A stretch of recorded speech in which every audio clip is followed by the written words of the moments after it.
Pleasant morning, my dear students. Welcome to the online class 7th standard, Social Science, History, Chapter 5, Wadayars of Mysuru.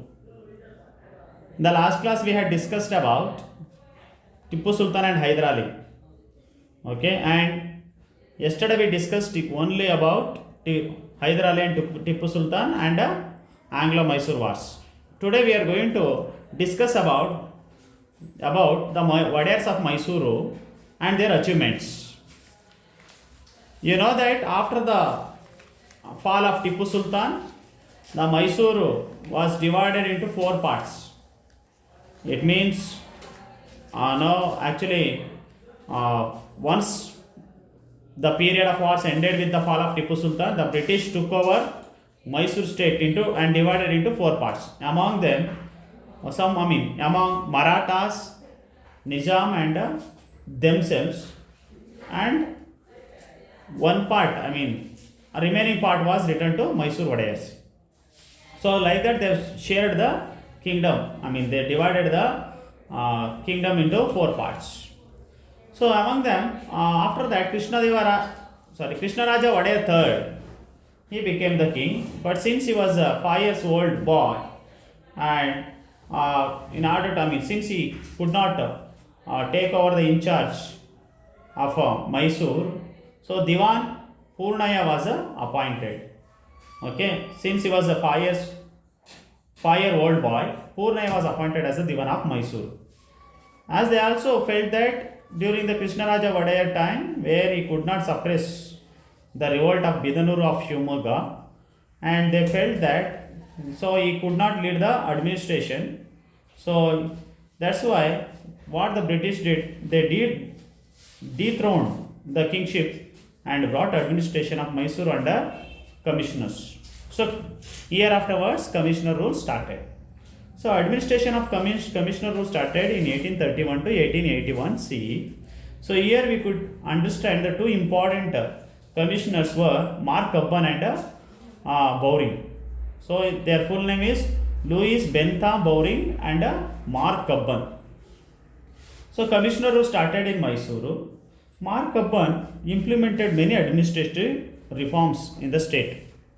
He also transferred the capital from Mysore to Bangalore, and Mysore was divided into many administrative units that time and kept them under, and he appointed some of the superintendents to supervise in order to look after the administration. Administration units were divided into districts as well as taluks, and judiciary and police departments were organized well. Kannada was also implemented as the official language. So these are the reforms which were brought by Mark Cubbon, and also new roads were built. Okay, and at the same time we can see some of the major places which connected directly to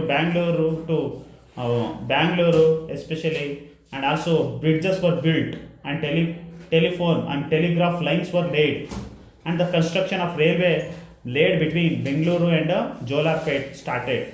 So that was the first railway in the state, which first time where the railway line was laid in Karnataka, that is between Bengaluru and Jolarpet. Okay, so after that he resigned his job in the year 1861, and also the Cubbon Park was built in his memory. So that was the administration system he had. Okay, very well administration he had in Mysuru. And now let us understand about the next commissioner is Bowring, Louis Bentham Bowring.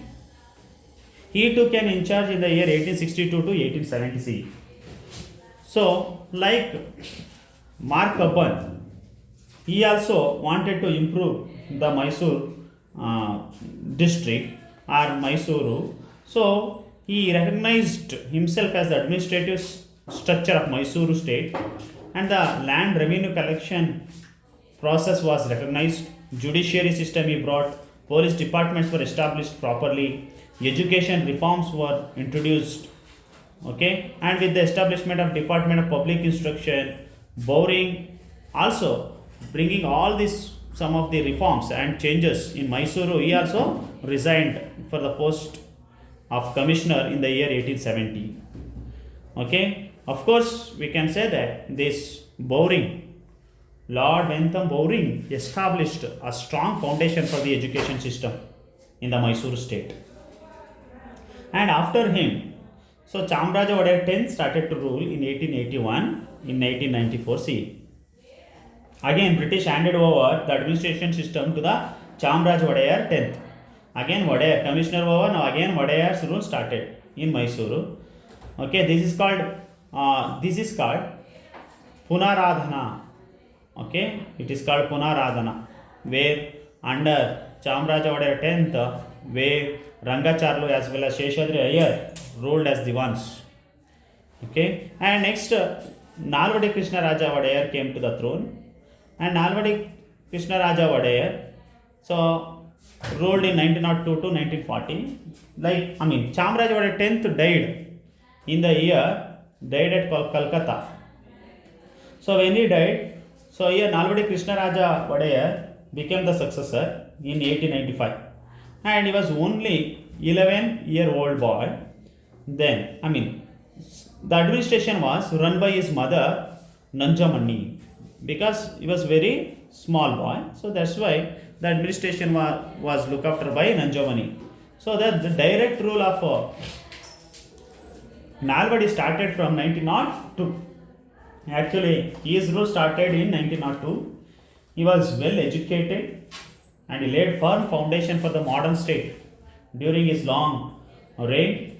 He was visionary. He had a soft corner for the welfare of the downtrodden.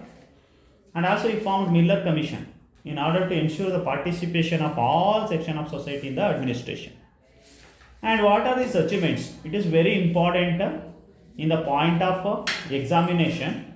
Okay, we need to understand about the achievements of Nalvadi Krishna Raja Wadayar.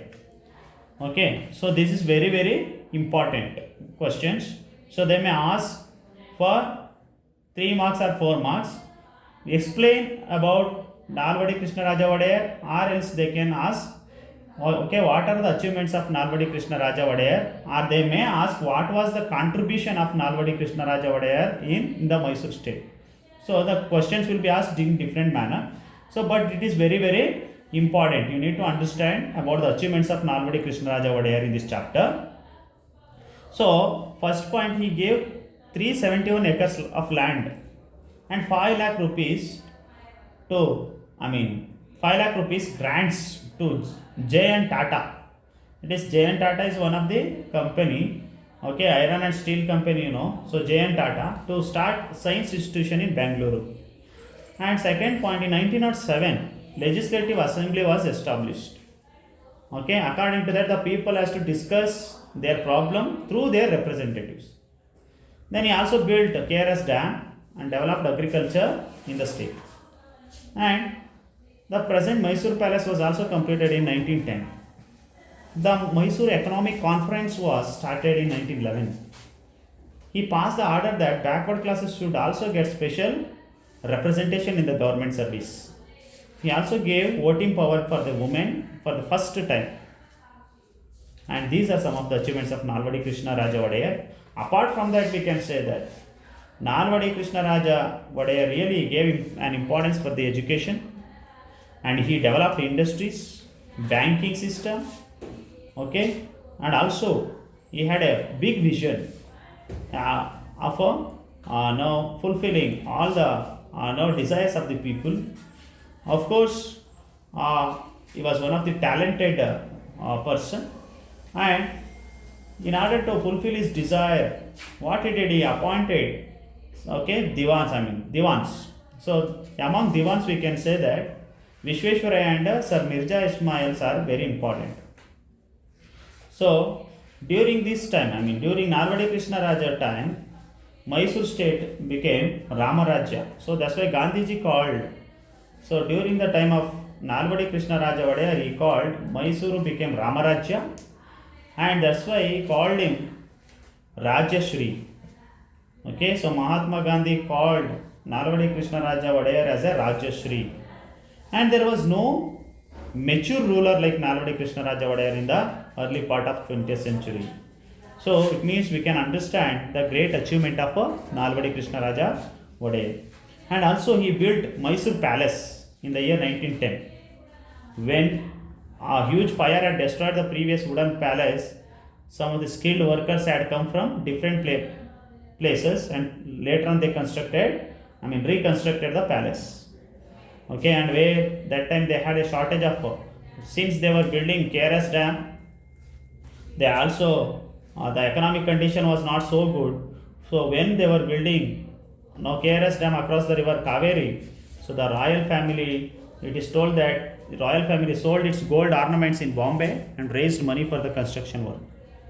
And if you understand about Sir M. Vishweshwaraya's rule started in 1912-1918 CE. Sir M. Vishwesvaraya is considered as the sculptor and the creator of modern Mysuru.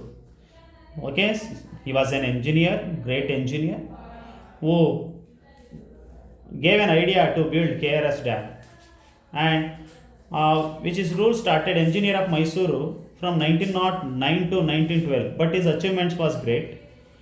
Okay, and we can understand about Vishwesvaraya, Sir M. Vishwesvaraya. During this period, Mysuru state progressed as per the vision of Nalvadi Krishnaraja Wadayar. Industries were built.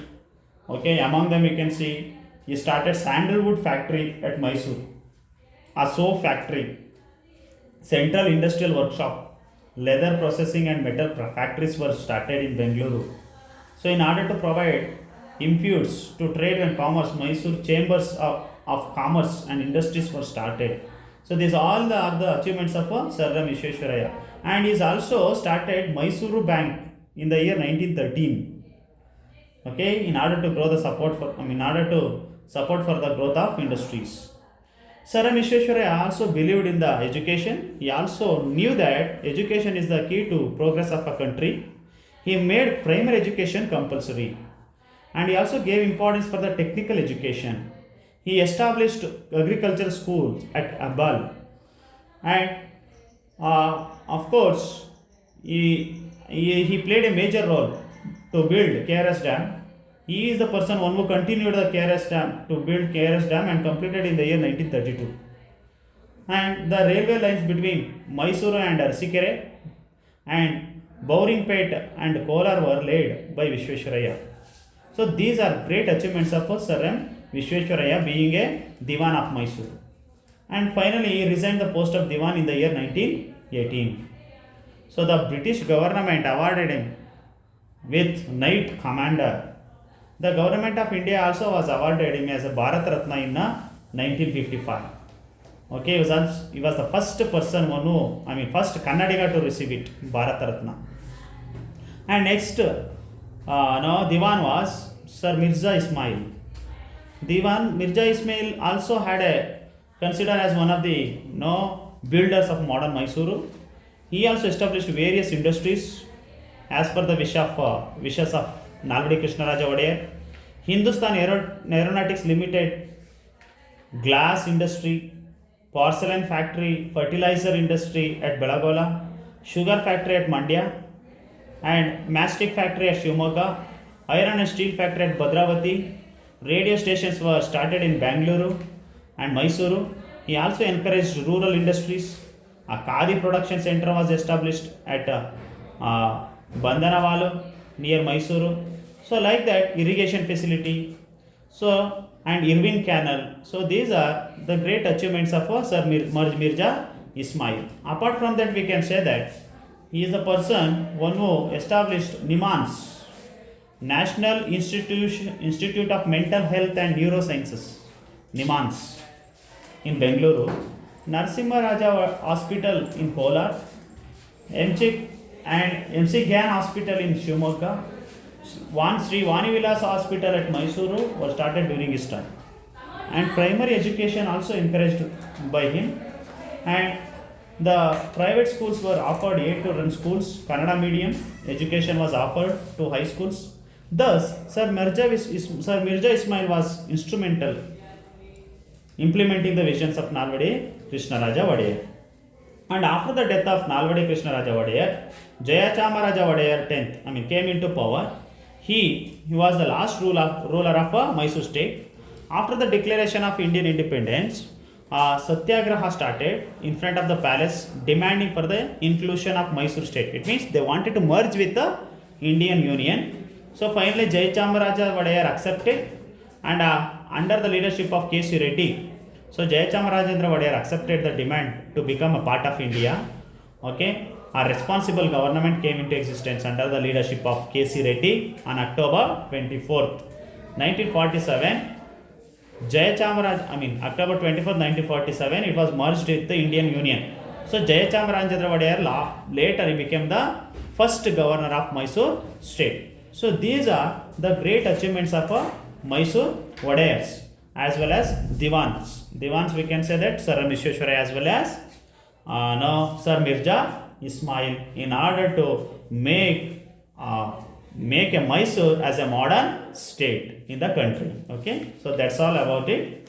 If you have any doubt, you can clarify in the next class. And before that, I would like to tell, please go through this chronology chapter 67, so that you could understand easily one after another who has ruled Mysore state, and this is the chronological order and years. Please, you can write it separate in the last page of your notebook. Okay, thank you.